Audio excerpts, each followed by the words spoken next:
Desafios em alfabetizar crianças com TDAH no século XXI, um olhar na UMEI Santa Luzia, em povoado Colônia 13, em Lagarto, Sergipe, supervisionado pelo professor Luiz Alberto César Prata. O presente artigo traz o TDAH na alfabetização como tema e objetiva esclarecer o comportamento de crianças com transtornos de déficit de atenção e hiperatividade, garantindo o melhor desenvolvimento diário da alfabetização, pois se entende que esse transtorno dificulta a concentração do aluno em sala de aula e acentua a impaciência e a inquietude. Então, nossa intenção é entender esse comportamento dessa criança e analisar como é esse desenvolvimento diário da sua alfabetização. E o nosso artigo, ele tenta responder essa pergunta, a pergunta da pesquisa, que é como garantir o desenvolvimento e a concentração dessas crianças em sala de aula durante a sua alfabetização.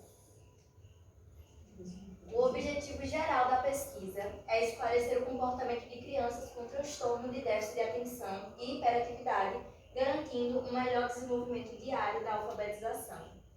E a nossa justificativa da pesquisa defende-se que o desenvolvimento do referido tema é atual e muito importante para todos os interessados na educação em geral que possuem discentes com TDAH. Assim, pode-se aprofundar ainda mais nessa realidade pouco conhecida, mas já experimentada, com a finalidade de compreender e trazer significado ao lecionar para crianças com TDAH. A metodologia da pesquisa. O processo de escolha metodológica deste presente artigo, além de muito pensado, também foi muito minucioso nos detalhes. Foram procuradas formas e meios que levassem a uma pesquisa com grande êxito, com fatos apurados e concretos, visando uma entrega clara e de qualidade, pois se sabe a grande importância da escolha metodológica para um bom artigo. Educação Infantil Santa Luzia. Bom, fundamentação teórica. A fundação teórica se divide em 3 capítulos: o TDAH, breve histórico e principais leis, conceito e principais características do transtorno de déficit de atenção e hiperatividade e os desafios no processo de alfabetização do aluno com TDAH. Falando um pouco do breve histórico, ao longo das décadas, o TDAH foi visto e nomeado de diferentes formas, e apesar do transtorno de déficit de atenção e hiperatividade estar ganhando mais voz na última década, ele teve pela primeira vez sua descrição no século XVII, através do grande médico escocês Alexander Crichton, responsável por escrever as características do transtorno de déficit de atenção e hiperatividade, expondo as observações em um livro sobre doenças mentais, ao retratar que, mesmo havendo variações de nível de atenção entre todas as pessoas, alguns pacientes especificamente apresentavam um alto nível de distração patológica. No Brasil, ainda a população em massas. O Brasil ainda precisa percorrer um longo caminho para chegar ao ideal de leis que garantem o conhecimento da população em massa sobre o referido transtorno, além de garantir uma qualidade de vida em geral para pessoas que possuem esse diagnóstico. O que a gente pode observar aqui é que o TDAH ele já vem sendo estudado, já vem sendo mencionado desde o século XVII. Porém, é algo muito recente ainda. Ele ainda está caminhando com passinhos de bebê. Ainda está encaminhando para dar os primeiros passos, né? Então, foi um dos grandes motivos da gente ter escolhido esse tema. Por ser algo novo, entre aspas, e que precisa, sim, ser estudado e trabalhado em sala de aula. Da mesma forma, são as leis. As leis aqui no Brasil não estão aquilo que a gente deseja, né? Porque não tem um suporte que a gente precisa de um aluno, que a gente sabe que cada aluno tem sua individualidade em sala de aula, e um aluno com TDAH, já fui falando aqui, ele tem inquietação, ele tem as suas características específicas. Então, é importante que tenha alguém que auxilie esse aluno em sala de aula. Porém, ainda por lei, não é permitido essa pessoa, esse auxiliar. Como no TEA, né? Que o TEA tem essa capacitação de ter um auxiliar em sala de aula. Já o TDAH não. Porém, no Brasil ainda existem algumas leis que garantam esse... Como é que eu posso dizer isso? Assim, que as pessoas possam se conhecer o TDAH, que garantem essa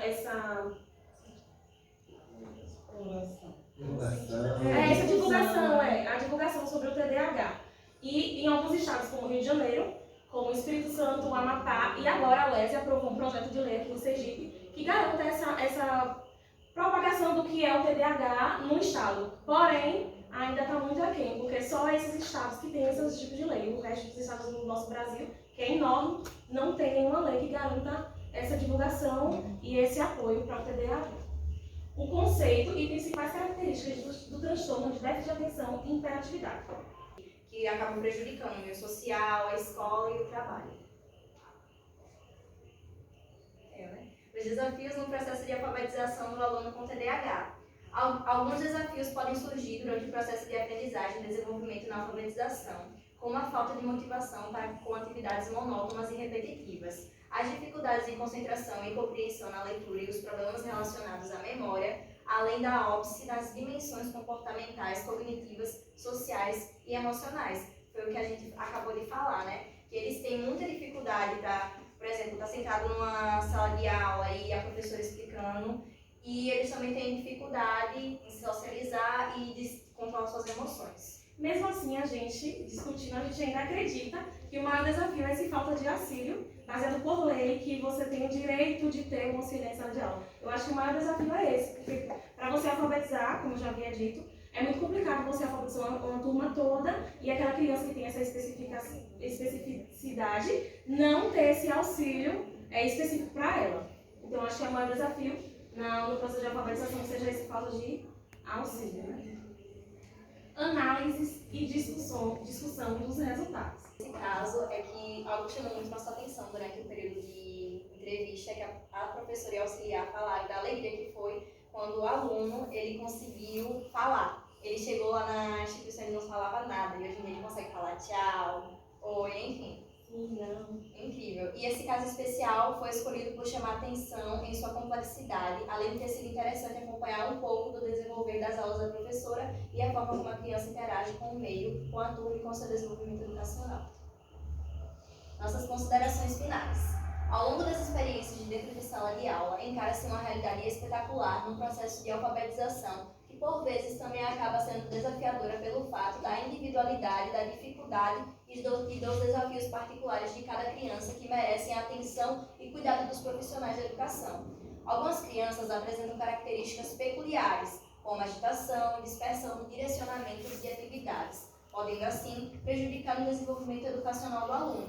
Portanto, no decorrer das vivências acadêmicas, conseguiu-se ampliar o conhecimento já existente sobre o transtorno de déficit de atenção e hiperatividade, que por muitas vezes acaba sendo causador desse comportamento diferenciado. Para concluir, percebe-se que se fazem necessárias mudanças nas leis federais e estaduais para que possa existir equidade nas ações previstas para pessoas com TDAH, além de mudanças também no âmbito educacional, permitindo assim uma qualidade de vida para essas pessoas. Essas são as nossas referências bibliográficas. E esses são os nossos itens. Muito obrigada. Obrigada. Agradecimento aos professores que fizeram essa noite espetacular pra gente.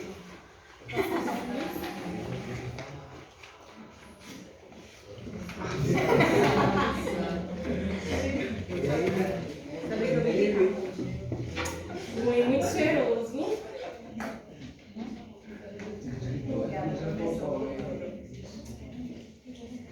Gente, eu já falei aqui, vou reverberar novamente.